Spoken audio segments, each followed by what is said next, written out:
Pada kunjungan saya pertama kemarin, ada orang tertanya-tanya dalam SMS Ustaz Hashim, tapi tidak dijawab. Pertanyaannya berkenaan dengan jamaah tabligh. Itu bagaimana dengan aktiviti mereka? Pernahkah Nabi kita berhasil para sahabat 40 hari atau juga 3 hari? Pernahkah dengan para sahabat berkunjung daripada rumah ke rumah atau seperti apa? Itu pertanyaan-pertanyaan yang ditanyakan. Bukan setakat pernah, bahkan lebih daripada itu. Sebab para sahabat Nabi setelah mengucapkan kalimat syahadat dan bernafkah bid'ah, Nabi kita hantar mereka untuk kembali ke tempat tinggalnya masing-masing. Makanya 100.000 orang sahabat yang bersama, riwayat 110.000 orang sahabat, 120.000 orang sahabat yang melaksanakan ibadah hajatul wada bersama Nabi, yang berkumpul di Madinah itu hanya setakat dalam 10.000 orang saja. Semuanya mutasyirin. Di Kufah saja ada terdapat tidak kurang daripada,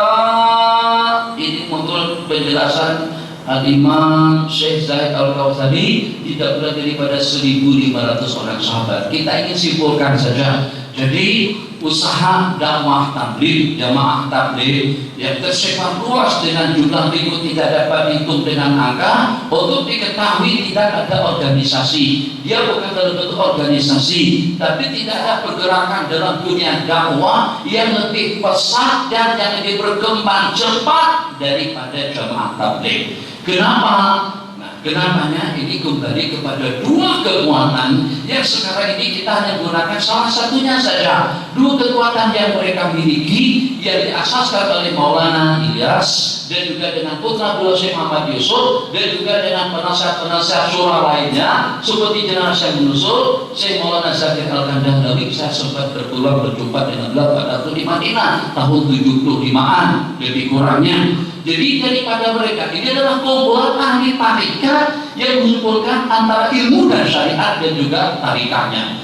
Jadi kalau kesannya kurang di zaman kita sekarang, sebab mungkin kita hanya tarikatnya saja, tapi syariatnya tidak. Kalau dengan mereka ada di antara daripada mereka yang zikir la ilaha illallahnya pada tiap hari tidak kurang daripada 70.000 kali la ilaha illallah, la ilaha ahli ilmu. Syekh Maulana Zakir Al-Kandahlawi pengarang kitab Faujazul Masalik 15 jilid, pengarang kitab Hajjatul Wada, pengarang kitab Fadailul A'mal. Syekh Maulana Ilyas atau dengan Syekh Yusuf Muhammad Yusuf Al-Kandahlawi itu pengarang kitab Hayatul Sahabat. Saya lihat situ referensinya, rujukannya, masalah pengambilan kitab tersebut lebih daripada dalam 200 macam kitab katanya beliau baca. Ilmu, amal, tarikat, dakwah. Jadi bukannya semata-mata ilmu saja seperti di pondok-pondok pesantren, tapi tidak disertakan dengan urusan dakwah. Bukan setakat dakwah saja di tasbih kesana dan kemari, tapi tidak mau mengaji. Jadi usaha dakwah kenapa berkembang pesat sehingga dapat menawan sejumlah sekian gereja, gelap-gelap malam berubah menjadi masjid, berubah menjadi para markas ilmu atau markas tabligh. Itu karena kombinasi satu, yang pertama ilmu dan yang kedua tabligh. Jadi kalau ingin kita sederhanakan bahasanya, orang atau yang paling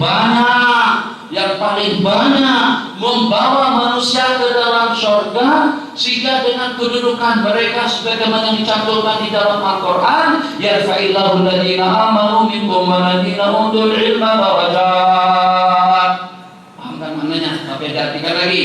Kemudian yang kedua Nabi kita bersabda, la mautu qabilatin, meninggalnya penduduk kampung 1.000, 100.000, 1.000.000 individu, 1.000.000 manusia yang hidup di kampung tersebut itu lebih elok di sisi Allah daripada meninggalnya seorang alim fakih.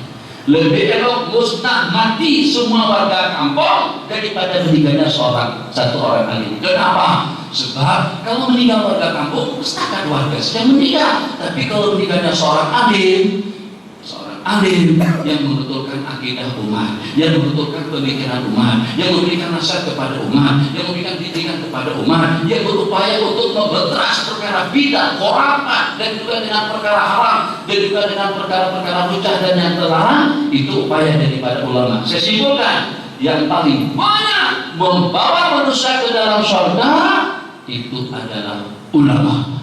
Dan yang paling ramai menyelamatkan manusia daripada api neraka itu adalah jamaah tabligh. Betul, betul. Pikir saja, insya Allah tidak meleset. Ulama duduk di masjid, ceramah, pondok pesantren, mengajar, bimbingan, kerohanian dan lain sebagainya. Selamat umat untuk mendapatkan surganya Allah Jalla wa'ala. Tapi orang-orang yang menyelamatkan mereka-mereka daripada Hindu, daripada agama Hindu, Buddha, patung, tuh orang-orang Asia yang masuk ke pedalaman dan masuk ke kampung-kampung. Saya datang kemari, Ustaz Hashim berikan teket, tahu? Oh, datang ke sini. Teket dengan Ustaz Mahdir kami bolak-balik. Orang tabligh tak diberikan teket, mereka pergi. Itu kita salutnya dari sudut situ. Tidak salah, bagus, alhamdulillah. Jadi itu juga bagi kemudahan. Tapi macam mana pun, mereka yang mengorbankan habis waktu, tenaga, pikiran untuk kepentingan umat semuanya. Mereka pergi ke pelosok-pelosok, mereka pergi ke kampung-kampung. Ada yang arba'in 40 hari jalan kaki dari gunung ke gunung. Demi itu apa?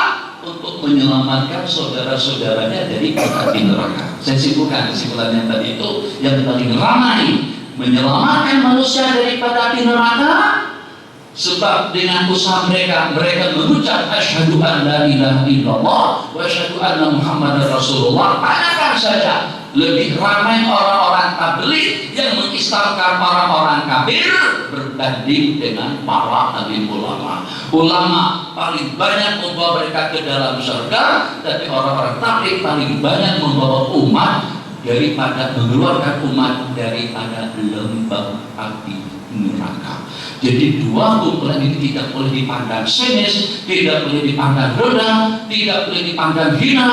Jadi kalau kita mampu semampu dan juga dengan sekuat tenaga kita berikan sokongan sepenuhnya, baik itu jamaah tabligh atau juga usaha daripada ulama.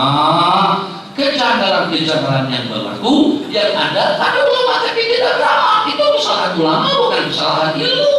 Itu kesalahan individu bukan kesalahan para ulama semuanya. Maka juga ada orang tadi tasyil 4 hari, 4 bulan, setahun. Anak istri tak ada beda proposal. Itu kesalahan individu dia, bukan tabligh yang salah. Orang tabligh sudah baju di tengah-tengah masjid, nah itu bukan tabligh yang salah. Itu individunya yang tidak tahu tentang kesucian dan kemuliaan masjid itu seperti apa. Jadi jangan sampai kejanggalan. Ada orang tabligh begitu sudah keluar daripada masjid,